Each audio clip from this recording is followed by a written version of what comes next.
Welcome to scalar academy. और पिछली class में हमने पढ़ा था जो है सीक्वेंस एंड प्रोग्रेशन से रिलेटेड बेसिक चीज़ें, जैसे कि एक्सप्लिसिट फॉर्मूला क्या होता है या फिर रिकर्सिव फॉर्मूला क्या होता है, इसको कैसे निकालते हैं, ये सब हमने सीखा था। और हमने देखा था कई तरह के सीक्वेंसेस, ठीक है, जिनमें अलग अलग तरह के पैटर्न फॉलो होते थे। जैसे फॉर एग्ज़ाम्पल अगर मैं बात करूँ तो जैसे कि ये सीक्वेंस हमने देखा था 2, 4, 6, 8, 10 और इस तरीके से आगे बढ़ता जाएगा, ठीक है। तो अगर हम देखें तो इस तरह का सीक्वेंस जो हम देख रहे हैं, इसमें क्या हो रहा है, हर बार एक 2 ऐड हो रहा है, ठीक है। हर बार एक कॉमन नंबर है जो ऐड होता जा रहा है और इस तरह से ये जो है नंबर आगे बढ़ता जा रहा है, ठीक है। ये इस तरह का इसमें पैटर्न फॉलो हो रहा है। कोई तो ऐसा पैटर्न हो सकता है जिसमें 2, 4, 8, 16, 32 और इस तरीके से जाता जा सकता है। देखेंगे तो इसमें क्या हो रहा है कि पहले में एक कॉमन नंबर से मल्टीप्लाई किया जा रहा है। मैं यहाँ पे लिख देता हूँ ऐसे, यहाँ से यहाँ जाने में मैं एक कॉमन नंबर से मल्टीप्लाई किया जा रहा है, ठीक है। फिर यहाँ से आओ तो फिर से इसमें एक वही नंबर से मल्टीप्लाई कर दिया गया, फिर यहाँ गया तो फिर से उसी से मल्टीप्लाई कर दिया गया, यहाँ गया तो फिर उसी से मल्टीप्लाई कर दिया गया। यानी एक कॉमन नंबर है, उसी से बार बार मल्टीप्लाई करते जाओ तो नंबर आ जा रहा है। ऊपर वाले में ऐड करने से आ रहा है, नीचे वाले में मल्टीप्लाई करने से आ रहा है।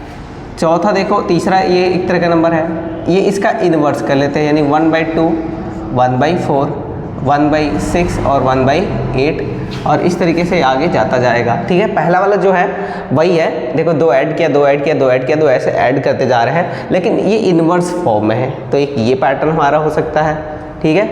और एक और पैटर्न जो हमने कल देखा था, ठीक है, जो क्या था, इस तरीके से था हमारा 1, ठीक है, 2, अब इन दोनों को जोड़ करके अगला वाला जो आएगा 3, फिर इन दोनों को जो जोड़ करके अगला वाला क्या आ जाएगा 5, फिर ऐसे देखो इन दोनों को ऐड किया तो ये आया, ठीक है, और फिर इन दोनों को ऐड किया तो ये आया, इस तरीके से आता जाएगा, ठीक है। फिर 5, 3 ऐड किया तो 8, 8, 5 ऐड किया 13 और इस तरीके से ये आता जाएगा। हर बार पिछले वाले 2 टर्म्स को हम ऐड कर देंगे और इस तरीके से ये पैटर्न आता जाएगा, ठीक है। तो ये जो अलग अलग तरह के पैटर्न्स हम देख रहे हैं, जो अलग अलग तरह के सीक्वेंसेस हैं, सब किसी तरह के रूल्स के किसी न किसी तरह के रूल्स को फॉलो कर रहे हैं और इनके जिस भी रूल्स को ये फॉलो कर रहे हैं उनके बेसिस पे भी हम इनको अलग अलग जो है टाइप के सीक्वेंस में इसको हम कैटेगराइज करते हैं, ठीक है। तो जैसे पहला वाला आप सीक्वेंस देखो, जिसमें क्या है, एक कॉमन नंबर बार बार से ऐड होता जा रहा है, ठीक है। तो जब ऐसा हो कि एक कॉमन नंबर बार बार ऐड हो रहा हो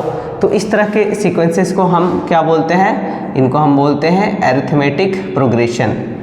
अरिथमेटिक प्रोग्रेशन दिख रहा है यहाँ पे, ऐसे लिख देते हैं अरिथमेटिक प्रोग्रेशन, ठीक है। ये ऐसा सीक्वेंस है जिसमें हमेशा कुछ ना कुछ ऐड करके नेक्स्ट टर्म हमारा आता जाता है। एक कॉमन टर्म होता है, एक कॉमन डिफरेंस होता है जो सब में हम जिसको ऐड करते जाते हैं और नया नया हमारा टर्म आता जाता है, इसको बोलते हैं अरिथमेटिक प्रोग्रेशन। जब कुछ मल्टीप्लाई करके बार बार आ रहा हो, जैसे यहाँ पे 2 है, इसको मल्टीप्लाई करते आ रहा है, तब इसको हम बोलते हैं ज्योमेट्रिक प्रोग्रेशन। ज्योमेट्रिक प्रोग्रेशन, ठीक है। इस तरह से दिखने वाले जो हमारे सीक्वेंसेस हैं जिनमें हमेशा कोई ना कोई एक कॉमन टर्म को मल्टीप्लाई करके नेक्स्ट टर्म आ रहा है, इसको बोलते हैं ज्योमेट्रिक प्रोग्रेशंस। अब ये जो है अरिथमेटिक प्रोग्रेशन ही है लेकिन इनवर्स फॉर्म में है, ठीक है। तो इस तरह का जब हमारा सीक्वेंस होता है इसको हम बोलते हैं हार्मोनिक प्रोग्रेशन। हार्मोनिक प्रोग्रेशन, ठीक है। ये क्या है, हमारा हार्मोनिक प्रोग्रेशन है। सभी के जो टाइप हैं वो प्रॉपर तरीके से अपने दिमाग में सेट कर लेना, इसलिए मैं एक एक करके सारा बता रहा हूँ, ठीक है। लास्ट वाला देखो, इसका बड़ा ही स्पेशल सा नाम है, इसको बोलते हैं वीरहंका। वीरहंका ये एक फिलोसोफर थे, ठीक है, बहुत पहले एंशियंट टाइम्स में एक इंडियन फिलोसोफर थे जिनका नाम था वीरहंका, और इन्होंने इस सीक्वेंस को डिस्कवर किया था और इसको बोलते हैं वीरहंका फिबोनाची। उसके बाद जो है इनके बाद फिबोनाची जो थे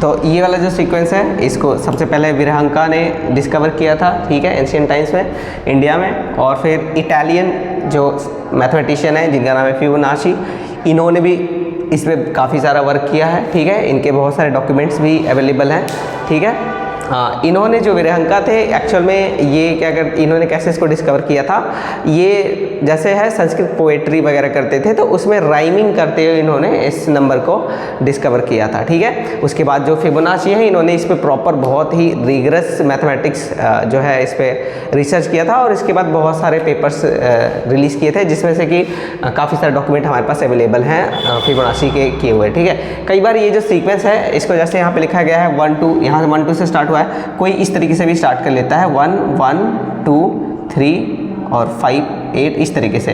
क्यों, यहाँ पे भी देखो 1 1 ऐड करने पे 2 आएगा, फिर 1 2 ऐड करने पे 3, तो ये भी सही है, ठीक है। कोई तो इसको 0 से ही स्टार्ट कर लेता है, यहाँ से 0 से स्टार्ट कर लेता है, तो 0 1 ऐड किया तो 1, फिर 1 1 ऐड किया 2, इस तरीके से। तो इसी सीक्वेंस को कभी 1 से स्टार्ट कर लेते हैं, कोई 0 से स्टार्ट कर लेते हैं, कोई इस तरीके से लिख लेते हैं। तीनों ही क्या है, एक ही है, अलग अलग फॉर्म में है। इनको हम क्या बोलते हैं, फिबोनाची सीक्वेंस, ठीक है। फिबोनाची सीक्वेंस में क्या होता है, पहले के 2 नंबर्स को ऐड करके उसके आगे वाला नंबर आता है, ठीक है। ध्यान से देखना, ये इस तरीके का है, पहले के 2 ऐड करके ये नेक्स्ट टर्म पहले को के वाले टर्म्स को 2 टर्म्स को ऐड करने पे आता है, ठीक है। इस तरीके से आता है, इसको हम विरहंका फिबोनाची सीक्वेंस बोलते हैं, ठीक है। इसके बारे में ज़्यादा कुछ नहीं पढ़ना है, इसलिए मैं अभी ही इसमें जो भी चीज़ें हैं वो बता दे रहा हूँ, ठीक है। बाकी हमारा जो मेन गोल होने वाला है, ठीक है, तो क्लास 9th के लिए स्पेशली वो हम पढ़ेंगे अरिथमेटिक प्रोग्रेशन, ठीक है, और ज्योमेट्रिक प्रोग्रेशन। लेकिन क्लास 10th में सिर्फ और सिर्फ क्या है, अरिथमेटिक प्रोग्रेशन है, तो क्लास 10th वाले सिर्फ अरिथमेटिक प्रोग्रेशन तक ही देखेंगे। और मैं कोशिश करूँगा कि जो अरिथमेटिक प्रोग्रेशन है वो प्रॉपर तरीके से इस तरीके से कवर हो कि क्लास 9th और 10th दोनों के लिए यूज़फुल हो जाए, ठीक है। तो चलो फिर आगे बढ़ते हैं, हमारा जो आज का मेन टॉपिक है वो यही है, अरिथमेटिक प्रोग्रेशन। तो स्टार्ट करते हैं। सबसे पहले मैं कुछ आपको एग्जांपल्स दूंगा, आपको देख के बताना होगा कि क्या वो अरिथमेटिक प्रोग्रेशन है या फिर नहीं। और ये कैसे पता चलेगा, सिर्फ हमें इतना चेक करना है क्या नेक्स्ट टर्म और जो आने वाला जो हर एक टर्म है क्या उसमें कोई कॉमन टर्म बार बार ऐड करने पे आ रहा है। अगर कॉमन टर्म ऐड करने पे आ रहा है तो वो AP है, अगर ऐसा नहीं है तो वो AP नहीं है, ठीक है। चलो अब करते हैं प्रैक्टिस, तो समझ में आएगा। तो ये हमारे पास कुछ सीक्वेंसेस हैं, ठीक है। बेसिकली अब हम इसको AP हाँ सीक्वेंसेस ही हैं, तो हमारे पास कुछ सीक्वेंसेस हैं, ठीक है। अब हमें ये चेक करके बताना है कि AP है या फिर नहीं, ठीक है। तो यहाँ पे मैं लिख देता हूँ हालांकि क्या टॉपिक चल रहा है, अरिथमेटिक प्रोग्रेशन, ठीक है। चेक करना है कि इसमें से कौन सा अरिथमेटिक प्रोग्रेशन यानी AP, इन शॉर्ट इसको बोलते हैं AP, ये है या फिर नहीं है, ठीक है। तो चलो चेक करते हैं फिर। तो पहला वाला चेक करते हैं। तो 6 और 8 में 6 में कितना ऐड कर दिया कि 8 आ जाए, तो मैंने देखा 2 अगर ऐड कर दिया जाए तो 8 आ जाएगा। 8 में कितना ऐड कर दिया जाए कि 10 आ जाए, तो हम देख रहे हैं कि यस 2 ऐड कर दिया जाए तो ये फिर 10 आ जाएगा। फिर इसमें 2 ऐड कर दिया जाए तो ये 12 आ जाएगा, तो बिल्कुल सही है, ठीक है। 6 + 2 8 + 2 ये इस तरीके से, यानी कि हर बार जो डिफरेंस ये दोनों टर्म्स के बीच में है, ठीक है, कंसेक्यूटिव टर्म्स के बीच में जो डिफरेंस है वो हर बार क्या आ रहा है, 2 ही आ रहा है, यानी यस ये AP है, ठीक है, ये AP है। अगला देखते हैं ये वाला, ठीक है, -2 0 2 4, ठीक है। अच्छा देखो -2 में मैं क्या ऐड कर दूँ कि 0 आ जाए, तो -2 में हमें अगर 2 ऐड कर देता हूँ तो 0 आ जाएगा, ठीक है। फिर 0 में मैं क्या ऐड कर दूँ, 2 आ जाए, तो यस अगेन मैं 2 ही ऐड करूँगा तो 2 आ जाएगा। फिर उसके बाद 2 में क्या ऐड कर दूँ मैं 2, तो ये 4 आ जाएगा। तो हर बार देख रहा हूँ मैं 2 ही ऐड करना पड़ रहा है, यानी ये भी AP है, ठीक है, ये भी AP है, ठीक है। चलो आगे बढ़ते हैं, दूसरा देखते हैं।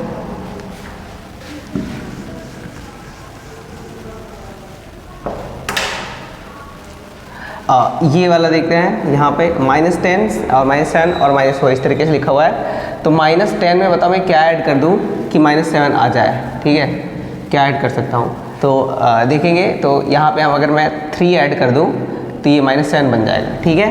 अब -7 में क्या ऐड कर दूँ कि ये -4 बन जाए, तो देख रहे हैं अगेन 3 ऐड करने पे ऐसा हो रहा है, ठीक है। और तो यानी कि ये भी क्या है, AP है, ठीक है, ये भी AP है, इस तरीके से लिख सकते हैं, ठीक है। अब नेक्स्ट देखते हैं 1 का स्क्वायर, 2 का स्क्वायर, 3 का स्क्वायर और 4 का स्क्वायर क्या ये AP है? चेक करते हैं। 1 का स्क्वायर बेसिकली 1 होता है, ठीक है। 2 का स्क्वायर क्या होता है? 4। तो 1 में क्या ऐड करूँ कि 4 आ जाए? ऑब्वियसली 3। उसका 3 का स्क्वायर क्या होता है? ये 9। 4 में कितना ऐड कर दूँ कि 9 आ जाए? 5 ऐड करना पड़ेगा। फिर 4 का स्क्वायर है 16, ठीक है। 16 में तो 9 में कितना ऐड कर दें कि 16 आ जाएगा? तो देख रहे हैं यहाँ पे 7 ऐड करने पे आएगा। तो इससे मुझे पता चल रहा है कि पहले क्या ऐड करना पड़ा? 3, फिर क्या ऐड करना पड़ा? 5, फिर क्या ऐड करना पड़ा? 7। यानी कि ये वाला जो है ये AP ये नहीं होगा, क्योंकि जो टर्म ऐड करना पड़ रहा है वो हर बार क्या हो रहा है? चेंज हो रहा है। यानी कि इसका जो डिफरेंस है वो कॉमन नहीं है, ठीक है। जो जिसका डिफरेंस कॉमन रहे जिसमें, वही AP होता है। अगर डिफरेंस कॉमन नहीं है तो AP वो नहीं बनेगा, ठीक है। तो चलो आगे बढ़ते हैं। ये देखो 1/2 में क्या ऐड कर दिया जाए कि 1 आ जाए? 1/2 में क्या ऐड कर दिया जाए कि ये 1 आ जाए? तो मैं देख रहा हूँ 1/2 में अगर 1/2 यानी आधे में एक और आधा जोड़ दो तो 1 आ जाएगा, बिल्कुल ठीक है। अब 1 में क्या ऐड कर दूँ कि 3/2 आ जाए? तो चेक करो 1/2 ऐड करके, तो क्रॉस मल्टीप्लाई तो तुम्हारा 3 यानी 2 + 1/2 ये आ रहा है 3/2। तो यानी कि 1/2 यहाँ पे भी ऐड करना पड़ रहा है, 1/2 यहाँ पे भी ऐड करना पड़ रहा है। इसको भी चेक कर लेते हैं। क्या मैं अगर 3/2 में ऐड कर दूँ 1/2 तो ये हो जाएगा 4/2, ये आ जाएगा 2, ठीक है। तो यस 2 आ रहा है, यानी ये भी क्या होगा? AP होगा, ये AP होगा, ठीक है। इस तरीके से हो जाएगा। अगला देखते हैं।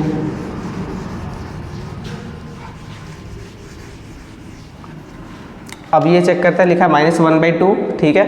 फिर -7/2, फिर 1/2 और 9/2। तो देखो चेक करना बड़ा आसान है। हम ऐसे भी कर सकते, सोच सकते हैं कि इसमें क्या ऐड करें किया जाए, इसमें क्या ऐड करें किया जाए, इसमें क्या ऐड करें किया जाए, या फिर आगे वाले से पिछले वाले को सब्ट्रैक्ट कर लेते हैं सिंपली, ठीक है। तो 9 में से 2 को सब्ट्रैक्ट 9/2 में से अगर मैं 1/2 को सब्ट्रैक्ट करूँ तो मेरे पास क्या आ जाएगा? तो ये आ जाएगा मेरा 9 में से 1 गया 8/2, यानी कि बेसिकली क्या आ जाएगा मेरा? ये आ जाएगा 4, ठीक है। तो पहले इन दोनों के बीच में जो गैप है वो कितना है? 4 का, ठीक है। ये कितना है गैप? 4 का है, ठीक है। अब इन दोनों में चेक करते हैं डिफरेंस, ठीक है। तो 1/2 -7/2, तो चेक करते हैं क्या आ जाएगा? ये आ जाएगा 1/2 + 7/2, ये माइनस प्लस हो जाएगा, ये आ जाएगा 8/2, ठीक है। दिख रहा है? यस। तो ये भी 4 आ रहा है, ये भी 4 आ रहा है। अगला इसमें चेक करते हैं, ठीक है। -7/2 दिख रहा है, -7/2 में से सब्ट्रैक्ट करने जा रहे हैं क्या? -1/2 = क्या आएगा? तो ये -7/2 है और ये हो जाएगा +1/2, -7/2, ठीक है। तो ये क्या आ जाएगा? यहाँ पे आ जाएगा मेरा -7। देखो ये बेस है तो -7 में से 1 गया तो क्या आ जाएगा? आ जाएगा -6/2। तो आंसर क्या आ जाएगा यहाँ पे? -3। तो यहाँ पे गैप कितने का है? -3 का है। तो देखो दो जगह तो कितने का गैप आ रहा है? 4 का आ रहा है, बट एक जगह मिस हो गया। कितना आ गया है गैप? -3 का। इसलिए ये वाला AP नहीं होगा, ठीक है। ध्यान से देखेंगे तो हमें जो प्रॉब्लम है वो पता चल जाएगा। तो ये वाला AP नहीं होगा, ठीक है, क्योंकि दो जगह तो गैप कितने का आ रहा है? 4 का आ रहा है, पर एक जगह गैप कहाँ कितने का आ जा रहा है? 3 का आ जा रहा है। तो ये AP नहीं होगा, ठीक है। ये वाला चेक करते हैं। देखो 1/2, 1/6, 1/10 इस तरीके से लिखा हुआ है। तो पहले का गैप देख लेते हैं इन दोनों में कितने का है। तो 1/6 में से माइनस कर दो 1/2, कितना आ जाएगा? ये आ जाएगा 2 माइनस एलसीएम ले लेते हैं। ये आ जाएगा 1/6 - 3/6, ये आ जाएगा 1 - 3/6 यानी बेसिकली 2/6 - 2/6। तो ये हो जाएगा मेरा -1/3, ठीक है। पहले में गैप कितने का है? -1/3 का, ठीक है। ये इसमें -1/3 ऐड करने पे ये आएगा, ठीक है। अब इन दोनों में गैप देख लेते हैं। 1/10 में से सब्ट्रैक्ट करते हैं 1/6 को, आ जाएगा 6 - 10/6 × 10 क्रॉस मल्टीप्लिकेशन मेथड से। ये आ जाएगा -4/60, ये आ जाएगा -1/15, 15 -1/15। तो इन दोनों के बीच में गैप कितना है? -1/15 का, ठीक है। -1/15 का। तो एक में गैप है -1/3, एक में गैप है -1/15। ये भी AP नहीं है, ठीक है। ये भी क्या है? AP नहीं है। अब इस चीज़ को ऐसे समझो कि ये तो यार HP था ना, 2 में 4 किया 6, 6 में 4 ऐड किया 10, 10 में 4 ऐड किया 14। लेकिन हो क्या रहा है कि ये इन्वर्स में है ना, ये HP है, ठीक है। ये AP नहीं है, ये क्या है? ये HP है, ठीक है। तो AP नहीं है ये। तो इस तरीके से हम ये सारे जो है इनको टेस्ट कर लिया हमने, ठीक है। तो चलो देखते हैं एक और ये क्वेश्चन, ये थोड़ा सा स्पेशल सा है, चेक करके बताते हैं कि ये एपी है या फिर नहीं।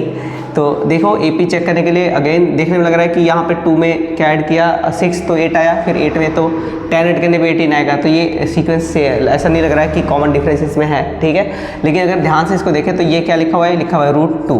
ये क्या लिखा हुआ है, अंडर रूट ऑफ 2 × 2 × 2। बताओ 8 को तो ऐसा लिख सकते हैं ना 2 × 2 × 2, ठीक है। और 18 क्या है, ये है हमारा अंडर रूट 3 × 3 × 2, ठीक है। देखो ऐसा लिख सकते हैं ना, 3 9 2 जा 18। और ये क्या है 2 × 2 × 2 × 2, ये और एक और होगा ये इस तरीके से, ठीक है। तो अब देखो इसमें जो पेयर है वो बाहर निकल जाएगा ना, तो √2 और ये क्या हो जाएगा 2√2। ये क्या है, पेयर बाहर निकल जाएगा, ये जाएगा 3√2। ये 2 करके बाहर निकल जाएगा, तो ये हो जाएगा क्या 4√2, ठीक है। ऐसे समझो 2 × 2 × √2 आएगा ये, तो बेसिकली 4√2 हो जाएगा।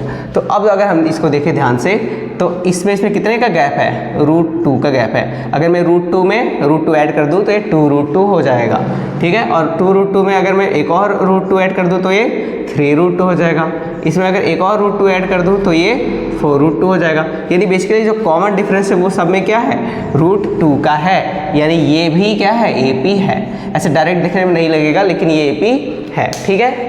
चलो फिर तब अब आगे बढ़ते हैं थोड़ा सा और समझते हैं जनरल टर्म ऑफ एपी क्या होता है और उसको हम कैसे लिखते हैं, ठीक है। ठीक है, तो अभी हम देखने जा रहे हैं general term of an AP arithmetic progression, ठीक है। तो हमने देखा कि हमेशा क्या हो रहा है किसी भी एपी में पहले कोई एक टर्म होगा, फिर उसमें कुछ एक कांस्टेंट नंबर रहेगा जो उसमें ऐड होगा, फिर उस वाले में फिर से ऐड होगा, फिर उस वाले में फिर से ऐड होगा, ऐसे करके आता जाएगा, ठीक है।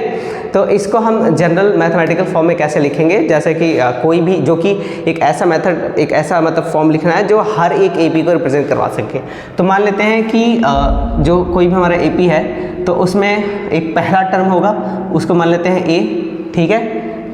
उसके बाद जो उसके आगे वाला होगा उसमें कुछ न कुछ ऐड हुआ होगा, तो वो मान लेते हैं क्या होना चाहिए a + d, ठीक है। उसके बाद वाला एक उसमें और ऐड हो जाएगा a +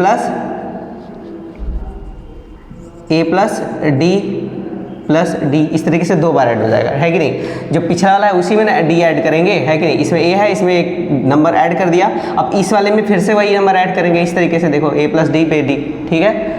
और फिर क्या इसको लिख सकते हैं a + d, और ये जो भी आ जाएगा इसको हम क्या करते हैं, सीधा कैसे लिख लेंगे, इसको a + d लिखने के बजाय क्या लिख देंगे a + 2d, ठीक है। फिर ऐसे ही इसके बाद क्या लिखेंगे a + 3d और a + 4d, और इस तरह से आगे बढ़ते जाएंगे, ठीक है। ऐसे आगे बढ़ते जाएंगे। तो अब ध्यान दो, ये जो है हमारा ये क्या है फर्स्ट टर्म, इसको हम a1 लिख देते हैं, ठीक है। ये क्या है सेकंड टर्म, इसको a2 लिख देते हैं। ये क्या है थर्ड टर्म, जिसको हम लिख देते हैं a3। ये है फोर्थ टर्म, ये हमारा होगा a4, और ऐसे ही ये हो जाएगा a5, और इसके आगे हमारा ऐसे ही अगर जाते जाते जाएंगे तो हो जाएगा anth टर्म, ठीक है।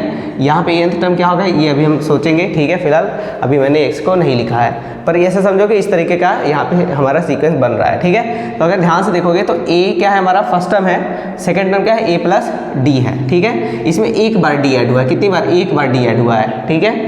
a3 में 2 बार d ऐड हुआ है, 3 वाले में 2 बार d ऐड हुआ है, 4 वाले में 3 बार ऐड हुआ है, ठीक है। और 5 वाले में 4 बार, यानी इससे एक कम बार में d ऐड हुआ है, ठीक है। तो an वाले में कितनी बार ऐड हुआ होगा समझ के देखो। 4 वाले में कितना d है, ठीक है। a + 4 के लिए क्या कर रहे हैं, a + 3d लिख रहे हैं।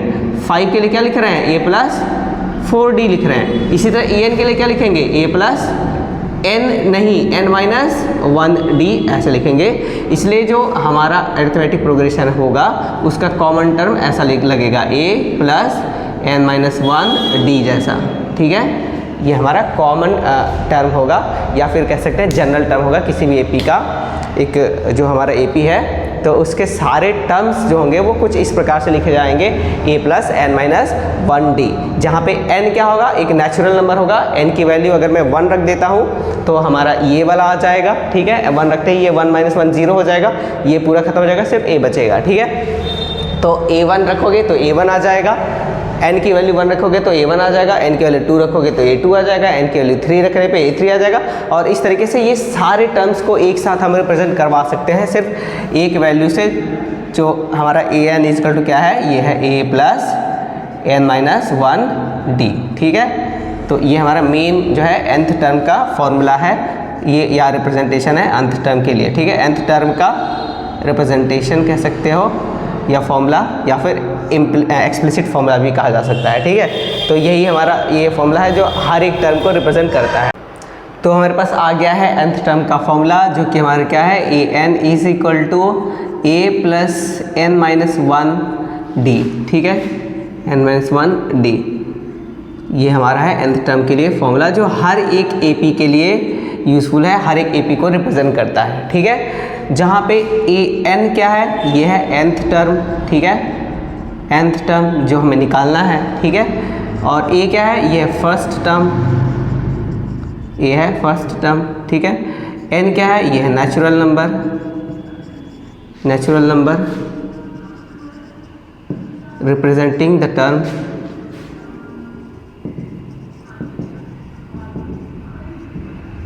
किसी भी टर्म को रिप्रेजेंट करने के लिए ये नेचुरल नंबर n का यूज़ होता है। और d क्या है, इसको हम बोलते हैं कॉमन डिफरेंस। कॉमन डिफरेंस यानी कि एक वो नंबर जो कॉमन होता है, जो एक कॉमन डिफरेंस होता है, मतलब एक के बाद एक जो AP होता है, जो उसमें हम ऐड करते जाते हैं, वो ये नंबर है। ठीक है, ये हमारा कॉमन डिफरेंस है, तो इसको आप लिख लो, ये बहुत इंपॉर्टेंट है। इसके बाद हम करेंगे इससे रिलेटेड कुछ क्वेश्चंस। ठीक है, तो चलो फिर करते हैं स्टार्ट। तो जैसे मेरे पास मान लो ये AP है। ठीक है, जैसे मान लो मेरे पास ये AP है 3, 7, 11, ठीक है, 15 और इस तरीके से 19, 23, 27 इस तरीके से है। ठीक है, अब मेरे से कोई बोले कि फाइंड या वेरीफाई। ठीक है, वेरीफाई, मान लो मैं वेरीफाई करना चाहता हूँ कौन सा टर्म है, ये फर्स्ट टर्म है, ये सेकंड टर्म है, ये थर्ड है, ये फोर्थ है, ये फिफ्थ है, ये 6 वाला है, ये है 7। ठीक है, तो चलो चेक करते हैं हमारे फॉर्मूला से भी क्या हम ये 7 निकाल सकते हैं। ठीक है, तो हमारा फॉर्मूला कहता है कि an इक्वल टू क्या है, an इक्वल टू क्या है, a plus n minus 1d। ठीक है, अब इस AP के लिए हमें क्या क्या पता होना चाहिए, कॉमन डिफरेंस पता होना चाहिए। ठीक है, कॉमन डिफरेंस पता होना चाहिए, फर्स्ट टर्म पता होना चाहिए और n की वैल्यू पता होना चाहिए। तो अगर हम इसको ध्यान से देखें तो इसका फर्स्ट टर्म कौन है, 3, यानी a के बराबर क्या हो जाएगा, 3 हो जाएगा।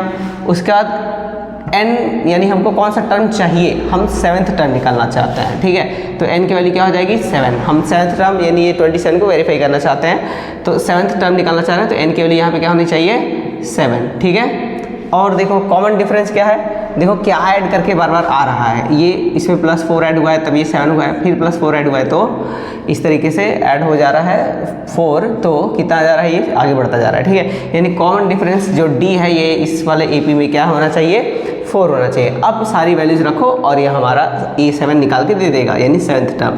7th टर्म को हम A7 बोलेंगे, या n की वैल्यू 7 हो जाएगी। ठीक है, इसलिए n की जगह A7 लिखा है। फर्स्ट टर्म है हमारा 3 प्लस n की वैल्यू क्या है, 7 माइनस 1, और d क्या है हमारा, ये है 4। अब इसको सॉल्व कर लेते हैं, 3 प्लस 7 माइनस 1 क्या हो जाएगा, 6 इंटू 4, तो क्या हो जाएगा 3 प्लस 24, क्या आ जाएगा ये 27। तो देखो बिल्कुल वही फॉर्मूला से भी वही आ रहा है जो हमने ऐसे नॉर्मली इसको यहाँ पे लिखा हुआ है। तो इसका मतलब कि ये वाले फॉर्मूले से हम चाहें तो किसी भी टर्म को निकाल सकते हैं। अब जैसे यहाँ पे तो 7th निकालना तो बड़ा ही आसान है। ठीक है, लेकिन इसी में कोई बोले मुझे कि ऐसा करो 100th टर्म निकालो, ठीक है, या 1000वां टर्म निकालना हो जाए, तो भी इस फॉर्मूले से हम निकाल सकते हैं। हमें एक एक करके सारे नंबर्स को लिखना नहीं पड़ेगा। ठीक है, तो चलो अगर मान लो मुझे ऐसा कोई कहे कि मुझे क्या निकालना है, यहाँ पे 100th टर्म मान लो निकालना है, 100th टर्म। ठीक है, तो 100 टर्म के लिए n की वैल्यू क्या हो जाएगी, 100 हो जाएगी। तो अब चलो निकाल लेते हैं, ये 100 क्या आने वाला है। ठीक है, ये हो जाएगा फर्स्ट टर्म जो कि 3 है, वो तो चेंज नहीं हुआ। ठीक है, प्लस 100 माइनस 1 आ जाएगा 99, और d क्या है हमारा, ये है 4।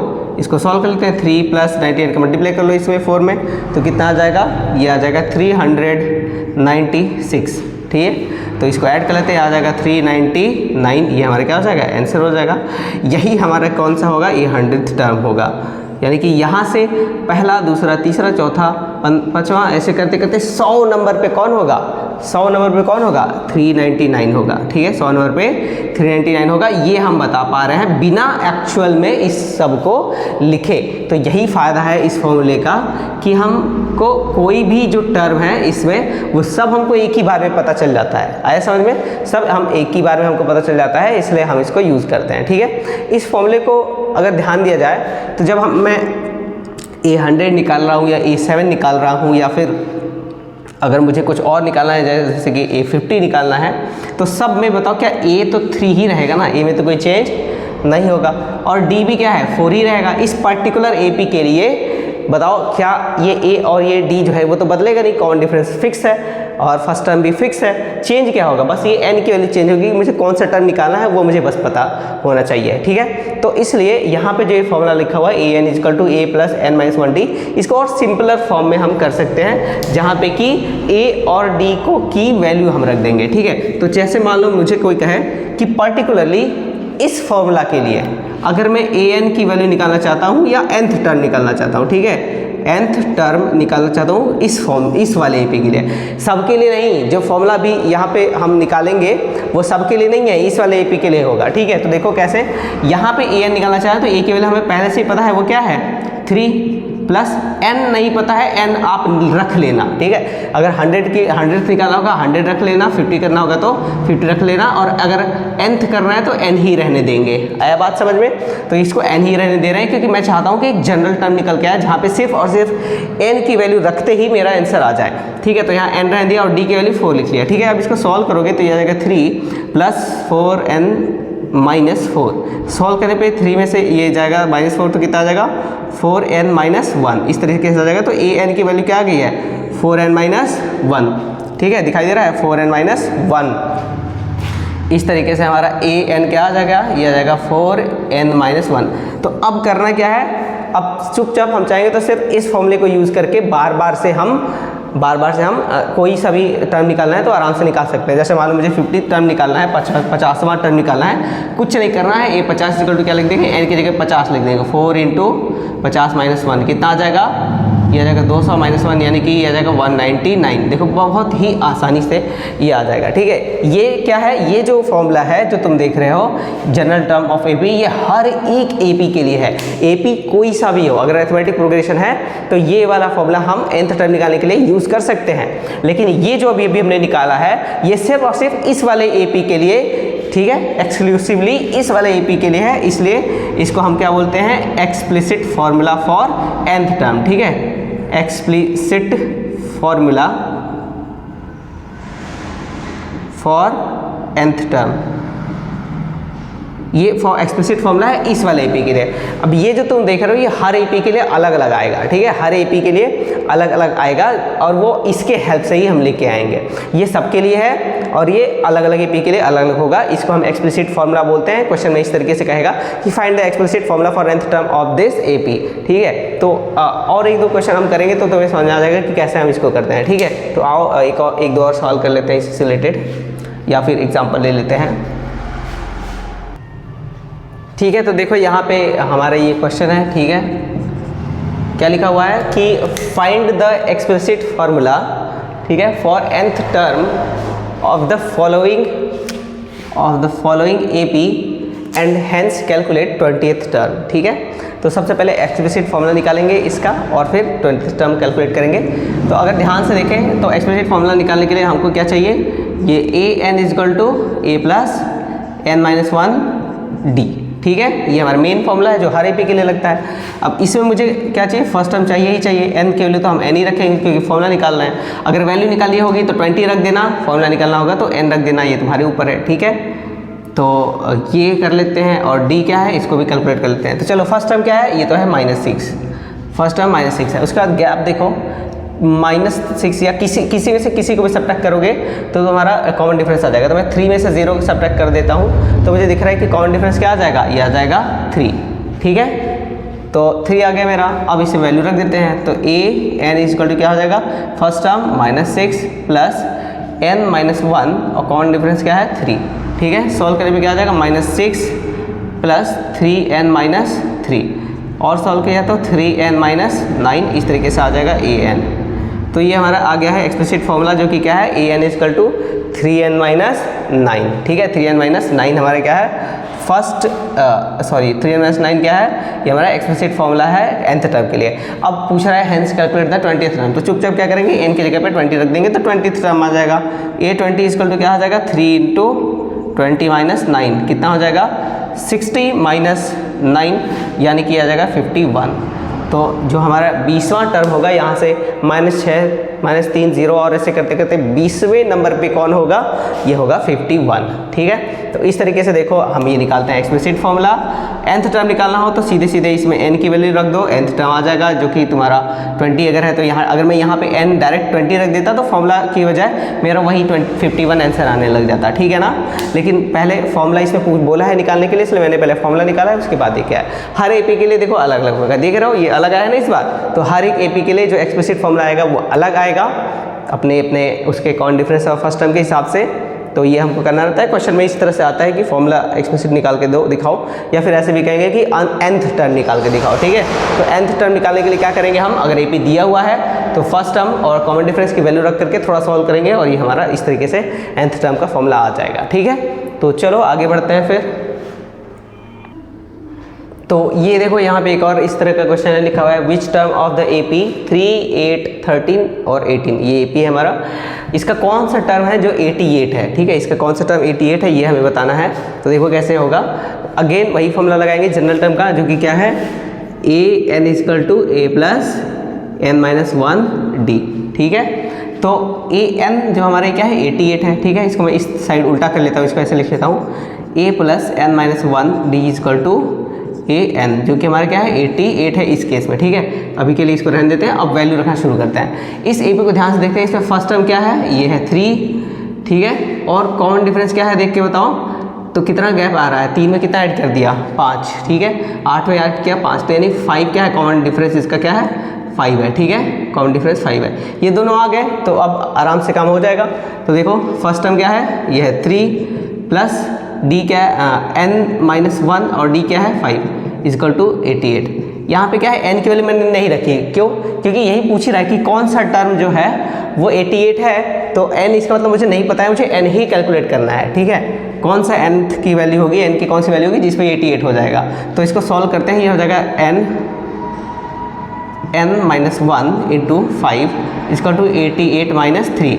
अब 88 में से 3 गया तो ये आ गया हमारा 85, ठीक है। अब ये 5 से उधर डिवाइड कर देंगे तो n माइनस 1 इक्वल टू 85/5, 5 से डिवाइड करने पे कितना आ जाएगा 5 1 जा 5 और 5 7 35, ठीक है। तो ये आ जाएगा 17 आ जाएगा। अब n ये -1 है, इधर 1 लेके जाएंगे तो 17 प्लस 1 ये आ जाएगा 18, यानी n की वैल्यू क्या आ जाएगी है 18 आ गई है। यानी कि जो 18th टर्म होगा या फिर a18 जो होगा वही हमारा क्या आएगा 88 आएगा, ये हमारा आंसर हो जाएगा। बस इस तरीके से इसको करते हैं, ठीक है। और बहुत सारे क्वेश्चंस हैं आपके बुक में, ठीक है। गणित मंजरी में क्लास 9th के है, क्लास 10th के बुक में भी है, या RS अग्रवाल जो है उस बुक में भी आपको बहुत सारे क्वेश्चन मिल जाएंगे। तो वहाँ से आप प्रैक्टिस करो, कोई भी क्वेश्चन अगर प्रॉब्लम होती है तो आप पेज नंबर और अगर क्वेश्चन नंबर बता दोगे तो मैं यहाँ पे सॉल्यूशन करवा दूंगा उसका, इसमें कोई दिक्कत नहीं है, ठीक है। तो आज के लिए इतना ही करते हैं, नेक्स्ट अरिथमेटिक प्रोग्रेशन को ही कंटिन्यू करेंगे। तो ठीक है, फिर मिलते हैं।